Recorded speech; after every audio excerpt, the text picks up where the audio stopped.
Saudara, bagaimana sebaiknya redenominasi direalisasikan? Bank Indonesia bilang ini usulan mereka masuk ke daftar Prolegnas 2025-2029. Apa kemudian yang menjadi catatan jangan sampai redenominasi Indonesia berbuah gagal?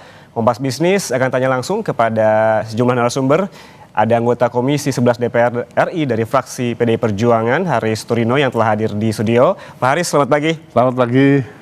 Dan juga ada ekonom LPM FFB Universitas Indonesia, Teguh Rifki, melalui saluran Zoom. Mas Rifki, selamat pagi. Pagi Mas, apa kabar? Kabar baik tentunya. Kita membahas terkait dengan redenominasi yang menjadi perbincangan publik akhir-akhir ini. Pak Haris, kemudian setidaknya ada 3 syarat tadi yang sempat saya bacakan.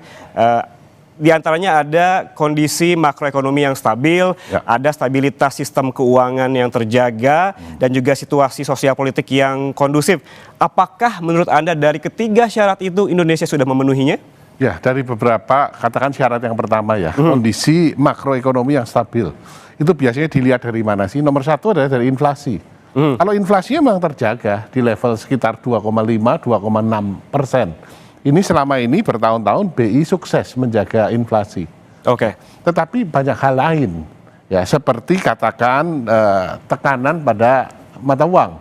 Kita tahu sekarang rupiah sedang mengalami tekanan yang cukup berat ya. Kurs yang ditargetkan di 16.420, sementara sekarang ada pada kisaran 16.600, 16.700. Belum hal yang lain seperti katakan jumlah utang luar negeri kita. Utang kita, bukan utang luar negeri, jumlah hutang kita. Hutang pemerintah kan memang kalau dibandingkan terhadap PDB ada di kisaran 40%. Tetapi jangan hanya dilihat itu, tetapi dilihat bahwa utang jatuh tempo berikut cicilannya itu 1.400 triliun dibandingkan dengan APBN kita di 3.600 triliun. Jadi artinya menurut Anda belum waktunya? 40%. Ya, 40% ini cukup besar bagi sebuah negara yang APBN-nya kemudian harus bayar utang dan cicilannya. Juga masih banyak kita kasus tarif, ya, kasus perang dagang. Sehingga kalau tadi BI mengatakan bahwa kerangka regulasi yang mau ditata lebih dahulu, fine, tidak ada masalah. Kerangka regulasinya karena kan MK menyatakan bahwa untuk melakukan redenominasi wajib menggunakan undang-undang. Ya. Jadi kerangka regulasinya ditata, sepakat. Tetapi bahwa pelaksanaannya ya nanti dulu. Tidak usah terburu-buru, prasyaratnya harus dipenuhi agar tujuannya tercapai. Kuncinya jangan terburu-buru ya Pak Haris ya. Tapi tadi yang dipaparkan terkait dengan kondisi makroekonomi yang stabil, stabilitas sistem keuangan, ini kan dua-duanya bisa dihitung karena ada angkanya. Kemudian di syarat yang ketiga soal situasi sosial politik kondusif, bagaimana ini menghitungnya? Nah, ini kan bisa dilihat dari katakan jumlah rakyat miskin, ya kan? Karena ini semakin banyak akan menimbulkan ketidakstabilan. Kalau sekarang dari angka yang dimunculkan oleh Biro Pusat Statistik, memang angkanya kan bagus ya. Tetapi realitas di lapangan kita lihat kan, PHK masih banyak terjadi di mana-mana. Dan masih ada sebagian besar masyarakat Indonesia yang memang membutuhkan bantuan pemerintah untuk bertahan hidup. Sehingga tentu ini bisa menjadi potensi terhadap ketidakstabilan sosial. Oke, saya tanya ke Mas Rifki. Tadi disebutkan jangan buru-buru. Apakah Anda sepakat dan kemudian bagaimana juga 3 syarat tadi yang sempat kita ungkapkan ataupun kita bahas sebelumnya? Ya, jadi memang kalau kita bicara redenominasi ini kan bukanlah hal yang baru ya. Wacana ini kan sudah sempat dilontarkan beberapa kali sebelumnya. Bahkan selama pandemi COVID pun juga sudah pernah diutarakan ke publik wacana redenominasi ini. Nah, memang yang perlu digarisbawahi adalah kita nggak berada pada kondisi untuk melakukan redenominasi secara urgent gitu. Jadi urgensinya ini memang nggak pernah menjadi top priority untuk redenominasi. Walaupun memang redenominasi ini memberikan beberapa benefit. Jadi ada manfaatnya juga dari melakukan redenominasi ini. Apa saja itu, Mas? Manfaatnya? Pertama adalah kemudahan untuk melakukan transaksi dan proses administrasi, sehingga kemudian ini nanti dalam pencatatan, dalam administrasi menjadi lebih sederhana. Lalu kemudian juga ini akan membuat biasanya kalau ada redenominasi itu mata uang yang besar pun juga menjadi tidak valid, yang nominalnya sangat-sangat besar. Nah, ini di beberapa negara memang terlihat berdampak positif terhadap penurunan tindak pidana pencucian uang atau money laundering. Dan ini juga memperkecil celah korupsi yang biasa menggunakan cash dengan nominal yang sangat besar. Tapi memang kalau kita lihat dari redenominasi itu sendiri, biasanya manfaatnya ini lebih ke arah psikologis, bukan ke arah fundamental. Jadi memang kalau ekonomi kita fundamentalnya sedang bagus, redenominasi pun ini nggak akan membuat lebih bagus. Begitupun saat fundamental ekonomi kita tertekan, redenominasi pun juga nggak akan membuat kondisi fundamentalnya menjadi lebih bagus. Jadi ini memang efek psikologis saja di pasar dan transaksi ekonomi masyarakat. Oke, kalau ini hanya efek psikologis, bagaimana hitung-hitungannya? Karena kan memang kita kadang kalau kita datang ke pasar gitu, ada harga-harga misalkan Rp12.200. Ini akan jadi seperti apa? Rp12.250. Ini kan harus ada pembulatan begitu. Apakah ini tidak berisiko ataupun ada pengaruh nantinya terhadap perekonomian? Iya, memang ada kemungkinan akan terjadi opportunistic rounding. Misalnya katakanlah sebuah barang itu nilainya 12.500 gitu. Instead of misalnya dibulatkan menjadi Rp12, mungkin akan dibulatkan ke atas menjadi Rp13. Jadi potensi tekanan inflasi pun akan ada. Tapi kita melihat juga kondisi inflasi kita saat ini relatif manageable. Jadi saya rasa risikonya ini pun juga relatif bisa di contain lah atau bisa di manage. Nah, tapi kalau kita berkaca ke banyak negara lain yang mata uangnya nilainya cukup besar seperti misalnya Japanese yen atau Korean won, itu pun juga mereka tidak mempush untuk melakukan redenominasi karena memang urgensinya ini selalu tidak menjadi top priority gitu, dan memang dalam pelaksanaannya ini butuh waktu yang panjang, butuh transisi, sosialisasi, dan nanti phasing out dari nilai rupiah yang ada saat ini. Dan memang sekarang banyak isu-isu yang lebih urgent, misalnya mengembalikan daya beli, lalu kemudian meningkatkan kelas menengah dan lain semacamnya, sehingga dalam konstelasi seluruh permasalahan ekonomi saat ini memang redenominasi tidak memiliki urgensi yang sangat tinggi. Tidak memiliki urgensi yang sangat tinggi. Ya. Anda sepakat dengan itu, Pak Haris? Sepakat sekali. Tadi kan dipaparkan ya bahwa ada 3 tujuan.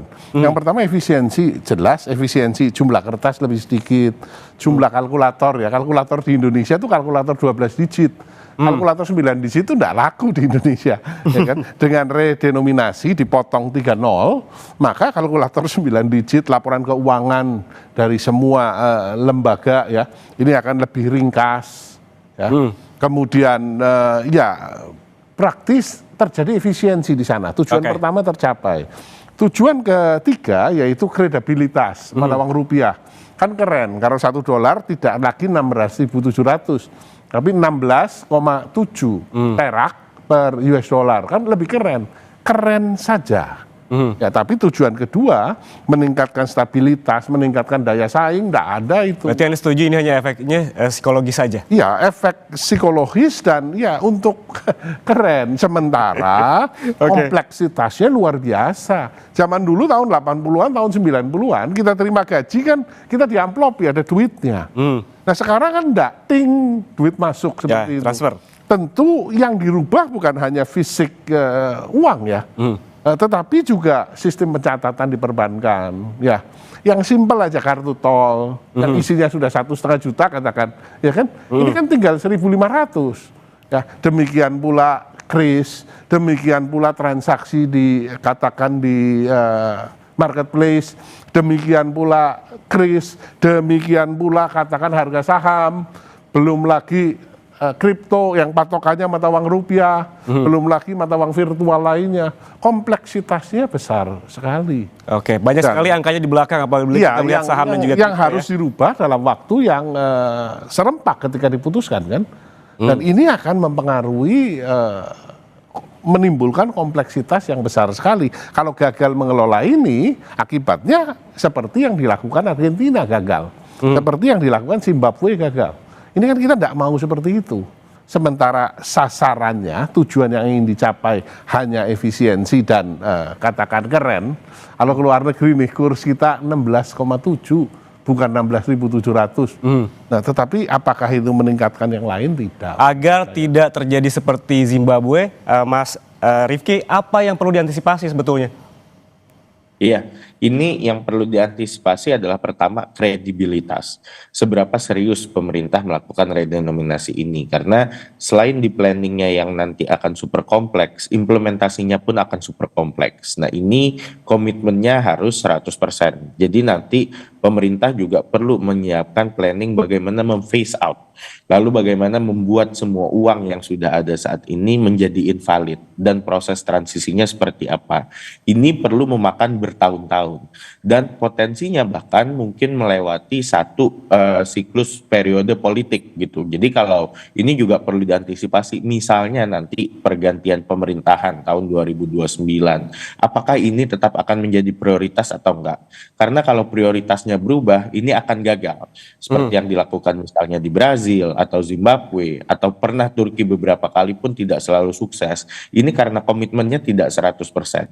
Jadi memang urgensinya tidak terlalu tinggi, tapi saat implementasi kemudian ini perlu effort dan skala yang cukup besar. Nah, ini perlu dipastikan bisa terjamin sampai nanti phasing out dari rupiah baru atau redenominasi baru ini betul-betul selesai 100%. Oke, Mas Rifki, apakah negara kita ini perlu belajar kepada mereka negara-negara yang sudah berhasil, termasuk yang gagal begitu, agar nantinya tidak sampai ada lonjakan inflasi?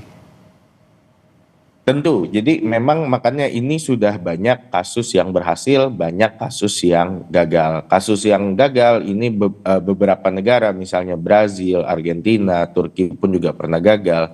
Tapi juga beberapa negara yang berhasil itu seperti ada Hungaria, Latvia, negara-negara yang yang mau join European Union, itu mereka berhasil untuk kemudian melakukan redenominasi. Di semua episode tersebut nggak ada yang periodenya sebentar. Ini komitmen yang cukup panjang dan memang membutuhkan dari tahap planning hingga implementasi itu kompleksitasnya sangat tinggi. Nah, ini banyak sekali yang bisa dipelajari dan mungkin kita juga bisa mengukur dari sini. Kita siap nggak?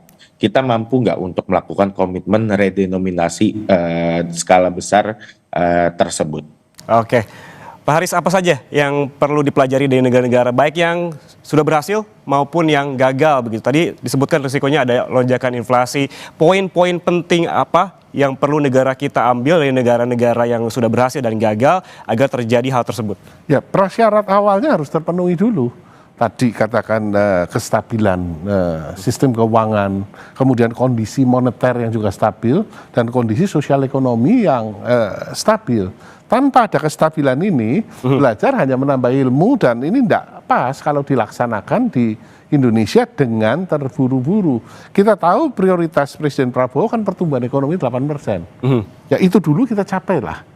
Arahnya adalah seluruh kekuatan bangsa diarahkan untuk mencapai ke pertumbuhan ekonomi yang cukup tinggi agar kita tidak terjebak ke middle income trap. Ya, kalau yang ini rasanya perlu waktu dan tidak ada urgensinya untuk dilaksanakan dalam waktu Artinya yang perlu dilakukan yang urgen-urgen dulu lah. Yang urgen dulu saja. Jangan dulu ya gitu. Kan? Iya, makan bergizi harus sukses ya kan, sekolah prioritas dulu ya. Seterusnya ya. Nah, tadi kalau Mas Rifki sudah memberikan pandangannya terkait benefit begitu. Ya. Dari pandangan Pak Haris, sebetulnya apa benefitnya jika memang hal ini direalisasikan? Tadi ringkas, mata uang kita jadi ringkas, jadi keren, katakan $1 16.700 jadi 16,7. Hanya keren saja, padahal kredibilitas satu mata uang bukan ditentukan dari berapa banyak atau sedikitnya nol, tetapi ditentukan dari apakah otoritas moneter mampu menjaga kestabilan pada kisaran 16,7 misalkan. Ini jauh lebih penting dibandingkan hanya menghilangkan nol saja. Ya, di samping efisiensi dan kredibilitas, jelas bahwa redenominasi tidak akan membuat bahwa inflasi lebih stabil, bahwa kemudian daya saing meningkat, tidak ada urusannya dengan itu. Tadi yang sempat saya baca juga adalah salah satu benefitnya atau keuntungannya adalah menghemat tinta. Ya, betul. Kertasnya Berarti kan ada lebih penghematan. Ya, kertasnya lebih sedikit, ya kan? Karena kita tidak nulis nol sedemikian banyak. Betul. Turki motong 6 nol loh. Ya, dan di Zimbabwe motong nol juga banyak sekali. Nah, tentu kalau nolnya terlalu banyak ribet ya, sehingga efisiensi tercapai betul. Ya, akan tercapai, tetapi untuk mencapai ke sana dalam jangka pendek terjadi satu kompleksitas yang luar biasa yang menimbulkan biaya yang tidak kecil. Bukan hanya mencetak duit. Tadi saya katakan juga di mata uang yang sifatnya virtual kan. Catatan kita di bank, harga saham, laporan keuangan perusahaan kan ini harus dirubah semua. Yang satu pertanyaan juga, bila ini terrealisasi, berarti kan memang harus mencetak uang yang baru begitu. Yes. Masa transisinya akan seperti apa? Ya harus dilakukan pendampingan, mata uang lama katakan dengan mata uang baru harus berlaku. Misalkan yang baru dimunculinya angka 100.000 itu 100.000 kecil sekali seperti itu. Supaya tidak menimbulkan dampak psikologis yang di kalangan masyarakat yang paling bawah. Itu dulu mulai disosialisasikan ya. Kemudian baru munculkan mata uang yang baru yang benar-benar 100.000 ditulis 100 rupiah. Mas Rify, kalau dari Anda, kalau belajar dari negara-negara yang sudah berhasil begitu, masa transisinya seperti apa? Dari tadinya ada 0, misalkan 3 bahkan lebih begitu jadi dipangkas? Iya, sebetulnya yang perlu dilakukan sosialisasinya adalah pertama itu di kelompok masyarakat atau golongan usaha yang sangat menggunakan cash ya. Jadi misalnya di UMKM, lalu usaha kecil, transaksi harian, itu yang paling banyak menggunakan cash. Itu perlu diberikan sosialisasi bagaimana transisi, planning transisinya. Apakah nanti diberikan uang kertas baru gitu, lalu kemudian nanti ada grace period, misalnya 3 tahun, 5 tahun, nanti mata uang lama kemudian tidak berlaku. Lalu kemudian juga perlu dikomunikasikan strategi coexistingnya gitu. Saat diluncurkan mata uang baru, berapa lama mata uang lama ini masih berlaku? Kalau dua-duanya berlaku, bagaimana kondisi transaksi di lapangan? Ini yang perlu jelas roadmap-nya, ini yang perlu jelas blueprint-nya. Kalau transaksi besar misalnya yang menggunakan digital atau misalnya transaksi elektronik, itu sebetulnya lebih mudah diaturnya. Karena nanti tinggal penyesuaian di sistem. Tapi kemudian kalau yang di lapangan, yang di transaksi hari-hari, transaksi menggunakan cash, ini yang perlu butuh sosialisasi yang sangat besar dan implementasi dan dikawal betul-betul sehingga tidak terjadi kebocoran saat kemudian prakteknya di lapangan. Jadi itu yang menjadi poin-poin penting dari negara lain saat kemudian mereka melakukan redenominasi dan berhasil. Yang turut menjadi sorotan juga apabila kita berkaca kepada sejarah terkait dengan redenominasi dan juga centering yang pernah dilakukan pemerintah Indonesia tahun 1965 ini akibat hiperinflasi dan juga stabilitas ekonomi yang rapuh begitu. Lalu kemudian Mas Rifky, apa bedanya? Jangan sampai ada persepsi masyarakat ini juga keliru begitu. Ya, ini perlu dibedakan. Redenominasi itu tidak sama dengan sunering. Sunering itu adalah memotong nilai mata uang gitu. Jadi kalau misalnya harga roti 10.000 gitu, uang 10.000 kemudian nilainya dipotong jadi 10 rupiah. Harga roti tetap 10.000 gitu. Jadi nilainya yang dipotong. Itu sunering. Kalau redenominasi harga roti 10.000, uang 10.000, uang 10.000-nya menjadi 10 rupiah. Harga rotinya menjadi 10 rupiah gitu. Nah ini dua konsep yang sangat berbeda dan implikasinya pun akan sangat berbeda nantinya. Ini yang perlu dikomunikasikan oleh pemerintah betul-betul bahwa nilai mata uangnya nggak turun gitu karena nilai uangnya tetap akan bisa membeli barang yang sama. Jadi bukan nilai mata uangnya turun, harga barangnya tetap gitu. Ini mata uangnya menyesuaikan dengan harga barangnya. Nah, yang dilakukan di tahun 66 itu adalah sunering gitu saat kemudian terjadi hiperinflasi. Di banyak negara lain, hiperinflasi pun juga mendorong redenominasi seperti yang terjadi di Brazil, Venezuela, dan Zimbabwe.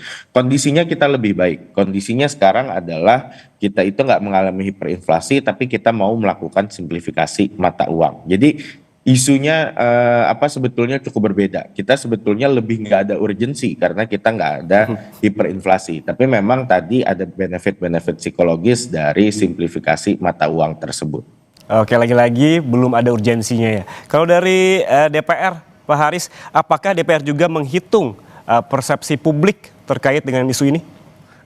Kami baru tahu dari media beberapa hari lalu ketika kemudian Kementerian Keuangan meluncurkan PMK 70 tahun 2025 yang ditetapkan di 10 Oktober dan baru diundangkan ya di awal bulan November. Kami baru tahu bahwa di dalam kerangka regulasinya ya itu ada rencana tentang perubahan harga rupiah atau redenominasi, rencana RUU tentang ini sehingga belum pernah dibahas dengan kami di Kapan rencananya dibahas? Sudah ada jadwal? Ya rasanya dengan statement Pak Purbaya yang terakhir bahwa nomor 1 ini adalah urusannya otoritas moneter. Ini benar ya kan? Tapi masalahnya adalah PMK 70 ini yang menerbitkan adalah Kementerian Keuangan dan kita tahu lah kalau Pak Purbaya yang mengatakan di media kan menjadi viral seluruh Indonesia, ya kan? Tapi kemarin sudah ngomong ini urusannya Bank Indonesia, bukan urusannya Kementerian Keuangan, ya. Dan ya kita tidak akan melakukannya secara terburu-buru. Ini tentu sesudah Menteri Sekretaris Negara kemudian mengatakan kita tidak akan buru-buru, Menko juga mengatakan hal yang sama.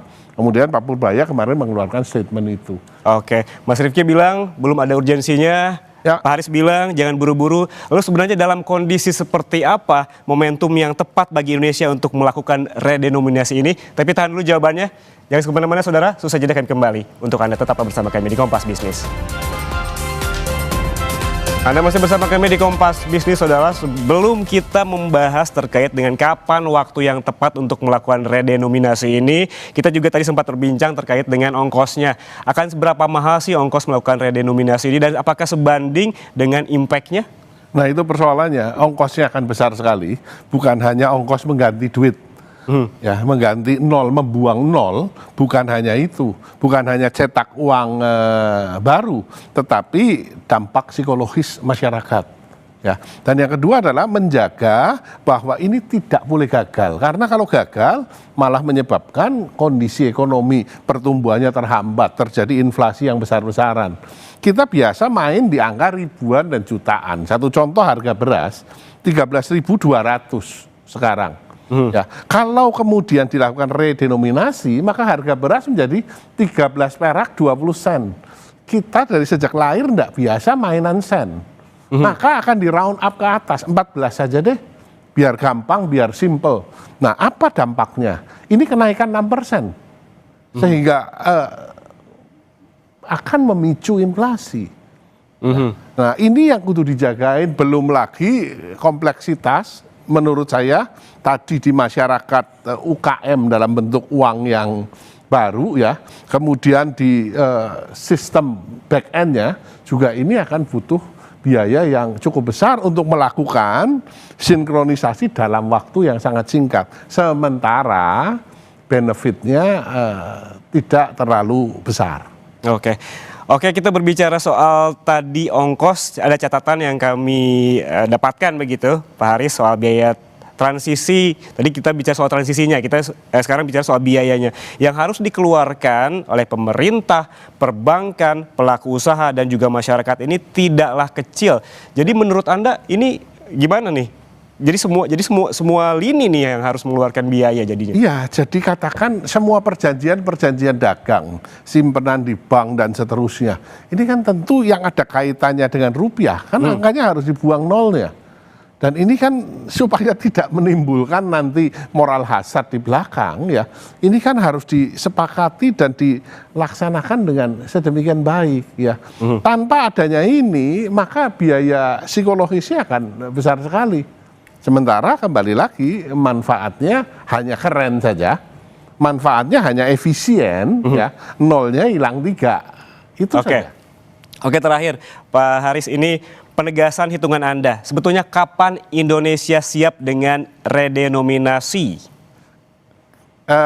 Ini jadi pertanyaan yang tidak gampang. Ya, menurut saya adalah kerangka regulasinya kalau mau ditata, monggo kita bahas dulu RUU tentang redenominasi. Tidak apa-apa dibahas sambil dilakukan sosialisasi kepada masyarakat.